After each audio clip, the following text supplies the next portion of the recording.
Alright, what's up guys? Back again today with another review.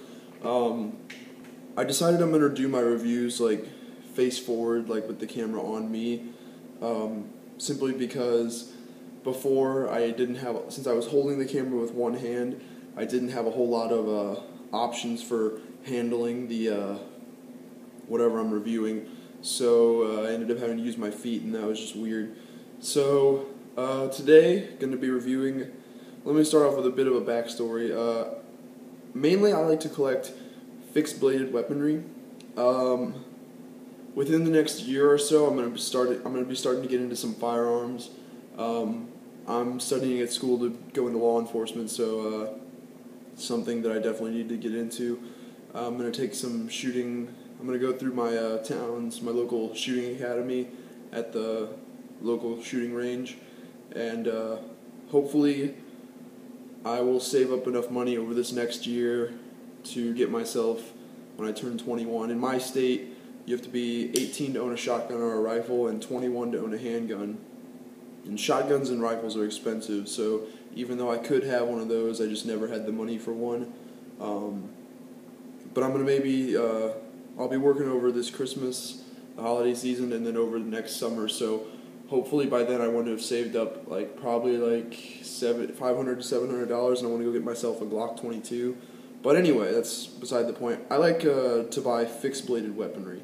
That's mainly my niche, and not a big fan of folding knives, but just because a fixed-bladed knife just feels so much more sturdy. It feels so much more legit. But obviously there aren't many fixed-bladed knives that come with a short enough blade for me to just kind of carry. Not to mention it would look kind of odd. Just no one carries the knife on their belt anymore. Like people carry pocket knives and stuff like that, and that's kind of what I decided to go for. For my birthday, which was about a month ago, I was planning on just asking for cash from my entire family because I wanted to get this one sword from Cold Steel. I wanted to get their warrior katana. And then one night, I was watching Deadliest Warrior on Netflix, and they did the Navy SEAL versus the Israeli commandos. And when they were comparing the knives between the two groups, the Navy SEALs had the Cold Steel Recon 1. Now they had the first model, the first generation model. This is the second generation. They upgraded this and they redesigned it and re-engineered it back in 2010. In Deadliest Warrior, they had the first generation model, but they took that thing. It was just a folding knife. Like, you can compare this to me. You can see it again, how big it is in proportion to me holding it. They took this thing to a ballistics gel torso, and they cut the fuck out of it. Like, the Navy SEAL was able to decapitate it with just this folding knife, and it is a pretty big knife for a folding knife. I mean, it's not fucking around. So I decided, after seeing that, I was like, okay, that's a badass knife, and what's even cooler about that is I could carry that with me wherever I go and keep it in my pocket. So I decided to say screw the katana. I've bought several swords before, and it was just kind of a pain in the ass, not really a pain in the ass, but it was just kind of useless, because yeah, I got to have them, and yeah, I got to take them outside and cut with them and cut stuff with them here and there, but I really wouldn't get any practical use out of them, and they would just kind of sit in my house. But this was actually a good use of my money. I've used this for a lot more than I thought I would ever use it for, and it is the legitimate Recon 1 by Cold Steel. I did not buy it directly from Cold Steel because you can get it cheaper other places, and the place that shipped it to me, they had it to me in 2 days. It came exactly on my birthday, so I was really happy about that. I have the one with the straight edge and the tanto point.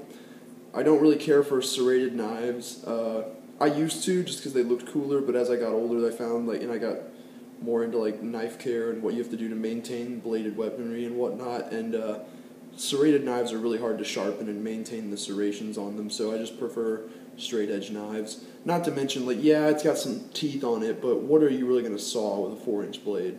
Nothing. But this thing is great for stabbing.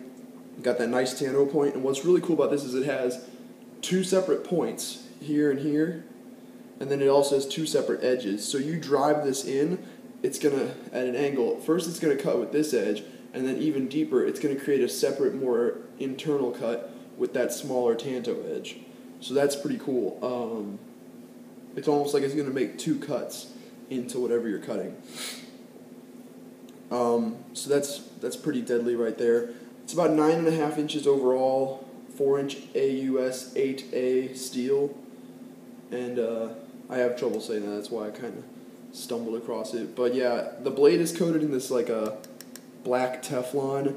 It's like the same stuff they coat like stove pans with. It comes off pretty easily. Nothing major. I've cut some aluminum soda cans and plastic bottles and whatnot with this. I've used it for just practical stuff, and I've got, there's nicks and stuff here and there on the back spine of it, and then on here on the front and whatnot.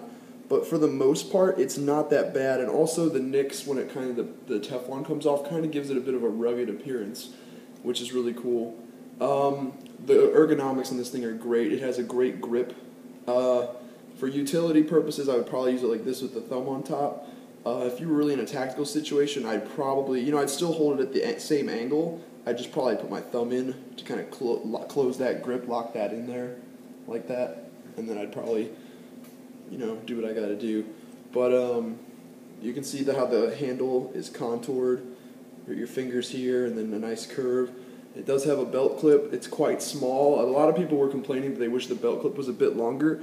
The belt clip is small, and here's why. Because it's a tactical folding knife.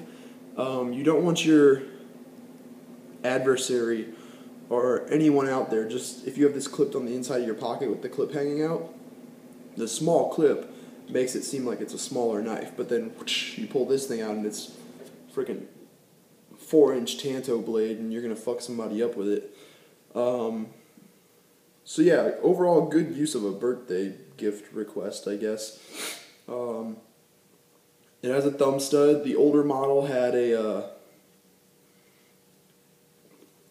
what did the older model have? Not a thumb stud, but kind of like a, it had that little like disc that goes in the spine. You kind of flip it out. I like the thumb stud on it better. Something that's cool, something I wish they would have done, though, as you can see there, it's not ambidextrous. It starts out, it comes in the mail when you buy it, made for right-handed deploytation.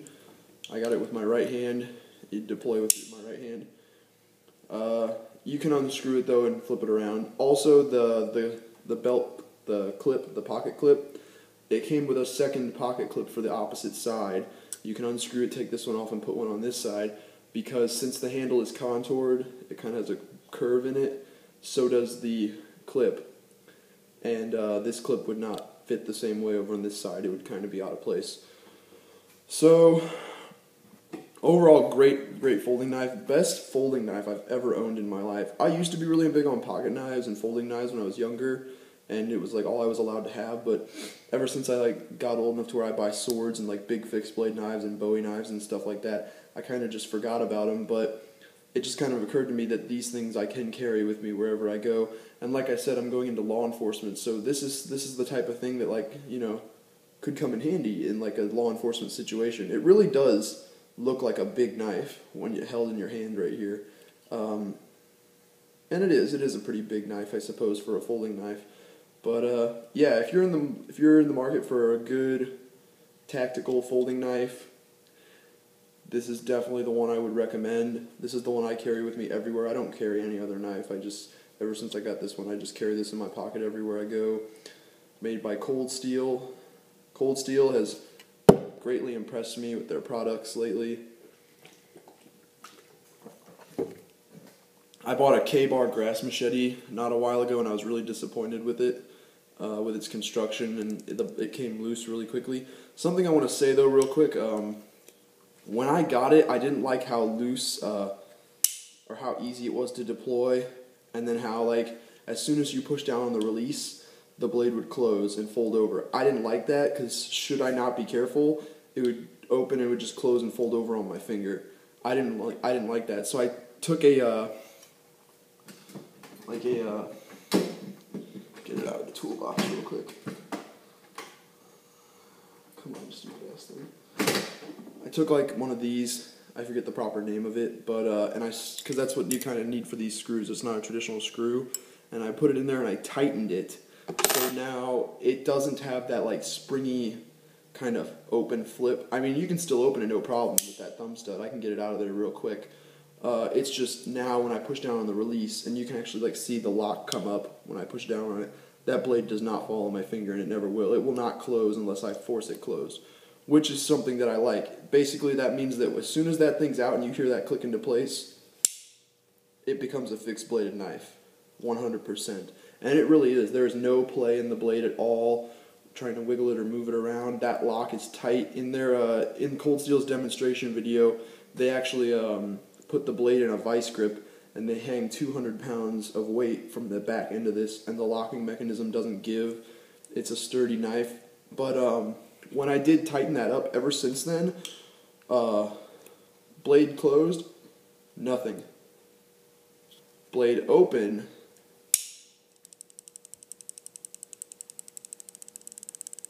hear that rattling in there? I don't know what caused that, but it didn't do that until I tightened it. It doesn't seem to be a problem with the knife. The knife itself works just fine. It's just kind of annoying when it rattles like that. I'd like to know what's in there making it rattle, so if anybody out there has a bit more knowledge about knife construction and maintenance and whatnot, please let me know. And if it's fixable, definitely let me know. But other than that, yeah, really good folding knife. I definitely recommend this if you're looking for a good folding knife to carry and you want something kind of substantial and big. This is definitely a good one to go with. I'm going to start maybe doing cut tests with my knives later today, and I'll try to get those videos up on here as well. So yeah, other than that, leave some comments below if you have one of these knives. Let me know what you think of yours. Did anyone else tighten theirs up and have that same problem, anything like that? Just give me some feedback, subscribe to my channel if you like, and other than that, I'll see you guys later.